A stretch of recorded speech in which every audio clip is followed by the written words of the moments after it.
we're on our 38th new flavor. Right. How many flavors exist in the world? Right. Actually, thousands of combinations, but it's like, I don't know. At some point it gets a little tiring. I totally get it. Breaking Bad, this is like Alien, we did like a Nintendo. What does that look like from like a trademark standpoint? Obviously, these are limited edition drops. Right. So these aren't like SKUs that we're selling hundreds of thousands of units for. They're also, for example, like Breaking Bad. They don't compete in our category. Obviously, we have like a legal team and we're a lot more buttoned up now than like, you know, when we're a startup. What's interesting is the startup life, you are kind of just shooting from the hip and hoping things go well. And you don't have any lawyers, no legal team. You're just hoping no one comes after you. What's that like, you know, going from startup to now having a whole team? Now it's all a process. So like myself and Cordero, one of my good friends he's like our brand director. We'll brainstorm, we'll come up with names and ideas, but it always has to go to operations and legal.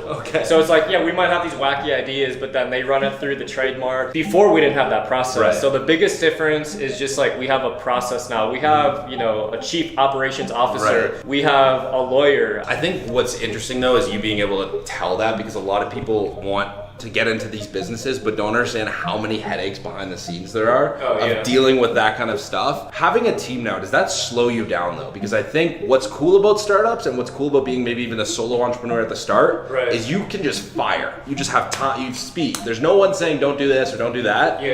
I think from a product development standpoint, it can slow you down a little bit, because we used to just have an idea and it would be on the market in like, you know, 6 to 8 weeks.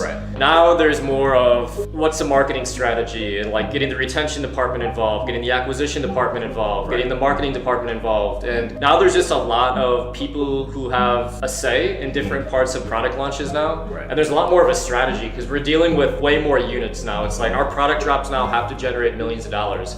Before, we're just trying to sell a couple thousand units in like a month and we're happy. So right now there's a big talk right now internally of Superhuman kind of becoming its own entity, its own thing. And it's the #2 pre-workout in America in terms of volume and units sold on Amazon last year. Can you give us the numbers? I mean, it's multiple 8 figures of like sales and revenue. You're competing with the big dogs right now. You're up there.